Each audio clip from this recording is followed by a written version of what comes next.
1974 had an extraordinarily strong field.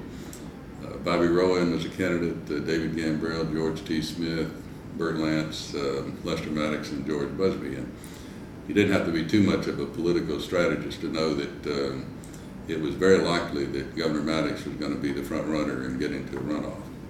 And it was also fairly easy to analyze that if somebody whoever got the runoff with him was going to have a very good chance to win the runoff. So from the beginning, the strategy of George Busbee was to get the runoff, and as it turned out, that meant trying to get one vote more than Burt Lance. He got a few more than that, but not too many more. Got into second place with Governor Maddox and won the runoff. It was a hard-fought campaign. I think Busbee benefited from his slogan in that campaign. This was not an original slogan. It came out of Texas, and I think the first time that I ever heard it was from Sam Rayburn, but it was had to do with the workhorse and don't be a show horse, but be a workhorse. Busbee took that, and it pretty much was his own idea.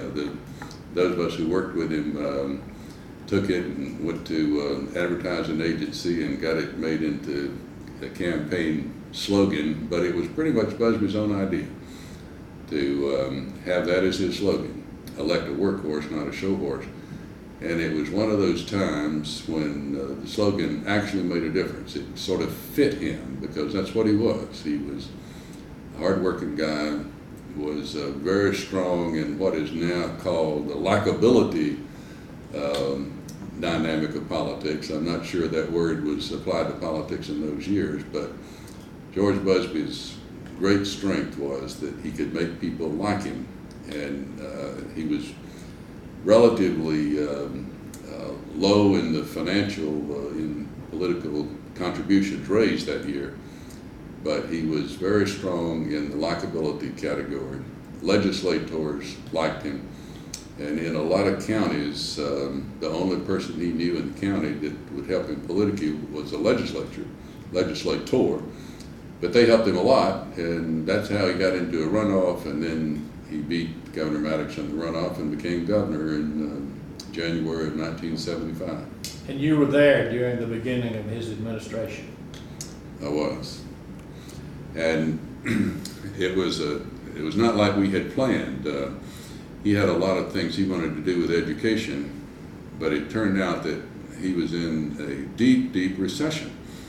And there was a supplemental budget that Governor Carter had left, and Governor Busbee pretty much adopted the supplemental budget in January of the first year, and then it got to be June, and the budget going forward was not going to work, so we had to have a special session.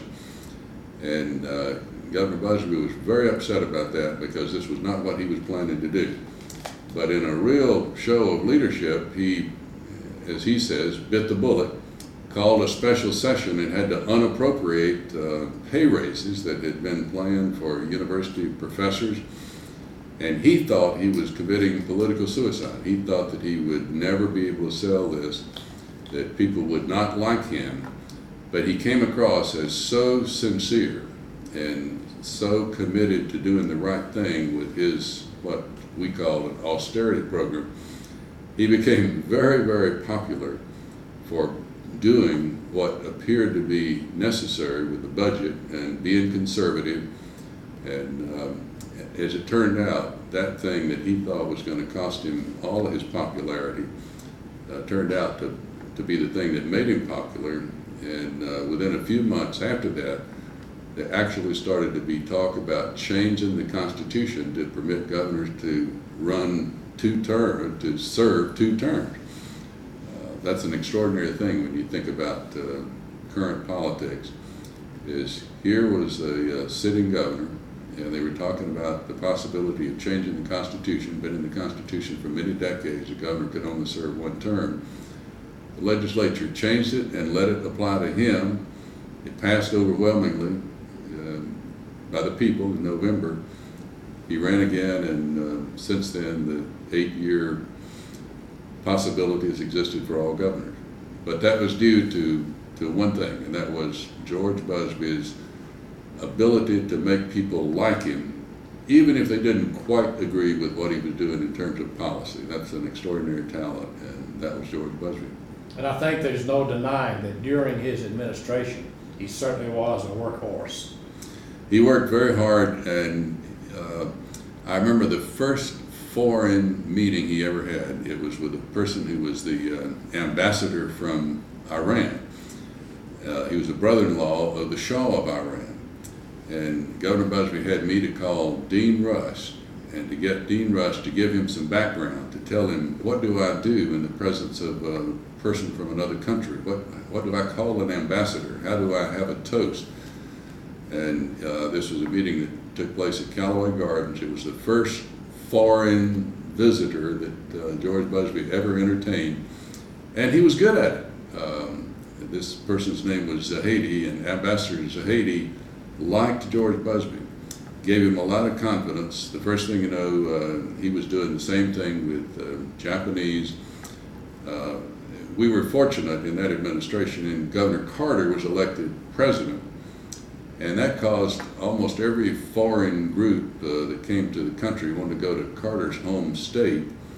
So we got a lot of international visitors down here, and that gave Busbee an audience. But it was George Busbee who made them like him, and their feeling was, this is a good man, so he must be from a good state. And he had a lot of success with getting them to come here and build facilities and do economic development. He made it easier for them to conduct business by working hard for international banking. He did. He changed the banking laws. I wish we could have changed it earlier, and maybe all of the banks wouldn't be headquartered in North Carolina, but the bank holding company law was amended during the Busbee years. And what he found out was an interesting thing, that he noticed that when prospects would come here from another country or just another part of our country, the question they would always ask was, how long is it from the Atlanta airport to this place that you're trying to sell me on? And Busbee figured out that interstate highways were a very important thing. And with working with Tom Moreland, we had real improvements in the interstate highway system. He figured out, just from questions that people would ask, that training of the workforce was a very important thing. So he got very interested in vocational education.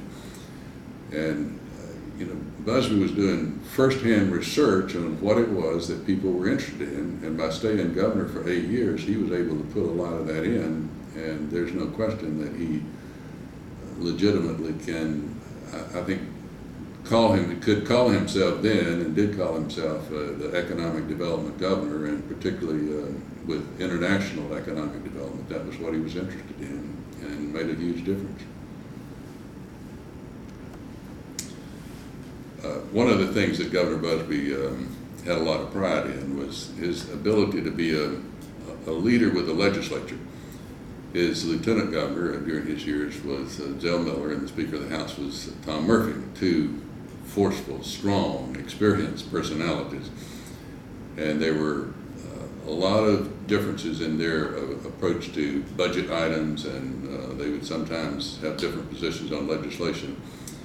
But George Busbee showed a lot of quiet leadership ability in that he was able to talk to Speaker Murphy and Lieutenant Governor Miller and get these strong personalities ultimately to do what appeared to be in the public interest. And I always thought that was a real measure of his leadership ability, was to get these strong personalities to see the need for compromise, and even after staking out positions, get them to compromise in the interest of getting a budget passed. And that was I always thought, a tremendous leadership demonstration by a quiet but very effective governor, George Busbee. And George Busbee was born in Dooley County in Vienna, and when he was a very young child, his mother died, and the circumstances were such that it was not workable for him to be raised by his father, and he was raised by an aunt and an uncle, and they lived to see him become governor. And I think both this aunt and this uncle lived for some time into his first administration, and he was very, very proud of that. He was very thankful to them. His uncle was a mule trader, operated a mule barn in Vienna, and George Busbee had a lot of homespun wisdom, a lot of agrarian wisdom that couldn't help but think came from the mule barn, either directly from his uncle or from his observation. But he grew up, and one of the things that was very influential in his life, when he was about 15 years old, somehow he got to take a ride on a Cub airplane, and I think he went to Adel, and somebody took him up in a plane, and he would talk a lot about in later life about seeing that flat South Georgia from 2,000 feet, and it just changed his perspective and gave him a lifelong interest in flying, and he flew all of his life. And the day that he died, he arrived at the Atlanta airport to fly, the Savannah airport to fly back to Atlanta in a single-engine plane. So he never lost his love of flying that started when he was 15 years old with a flight out of the Adel airport. When George Busbee was a child, 10, 12 years old, one of his jobs was delivering the newspaper in Vienna. And one of the people on his newspaper route was Senator Walter George, who lived in Vienna. And Busbee would tell me in later years about delivering the paper, and he would walk into either his house or his office, and sometimes Senator George would be reading these little Western novels, and he didn't like for the kids in town to see him reading these novels, and he would kind of put them under his newspaper, put them behind his desk. But I think Busbee saw what a respected figure Senator George was, and how people in town liked him, and I always thought, he never quite said this, but I always inferred that seeing Senator George when he was a child and seeing how he was respected probably planted the seeds in his mind that I too would like to grow up and be somebody and maybe have a public career. The legislature. Let's see, he came in there in 50 what? I don't remember the year. When was it? He was there when Vanderbilt was there. Yeah, well, I was too. Yes, sir. I think, he sponsored that Sibley legislation, didn't he? Sibley Commission. Yeah. I remember that. So he was there back then, but I don't know how many years, I don't know what year he came in. Y'all were in the same time though. I know that. So if you would, just tell us what you know about George Busbee.